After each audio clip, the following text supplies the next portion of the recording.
तर पुन्हा एकदा जमलेल्या सर्व क्रिकेट रसिकांचे मी खूप खूप अभिनंदन करतो. तसंच आल्हावडी संघाचं खूप कौतुक. म्हणजे बोलण्यासाठी ह्यासाठी आलो की आज मी जवळजवळ मी स्वतः माझ्या क्रिकेट चालू केलं जवळजवळ 17 ते 18 वर्ष वयापासून.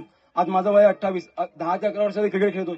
पण आजपर्यंत जी मला जी उपलब्धी पाहिजे होती आजपर्यंत सुद्धा भेटलेली होती.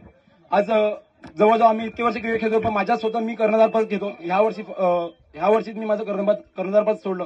ह्याचं कारण हेच की माझ्या कर्णधारपदामध्ये आजपर्यंत आम्ही एक सुद्धा ट्रॉफी नाही जिंकलो होतो. जवळजवळ आम्ही खूप चांगल्या संघानं आम्ही हरवायचो, पण ऐन वेळेला एक क्वार्टर फायनल, सेमीफायनल मध्ये जाऊन आम्ही असे पराभूत व्हायचे की खूप म्हणजे आमची चुकी स्वतःची असायची.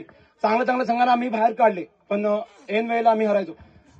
आज ह्या संघाचं कौतुक सांगेल की इतके ही जी सगळी यंग टीम आहे, त्यांनी जी मेहनत केली या 5-6 वर्षामध्ये. आम्ही इतके हरले, पण आजपर्यंत एका पण खेळाडूने आमची साथ सोडली नाही. ते येतात, हरतात, येतात, हरतात, पण आज त्याचा आम्हाला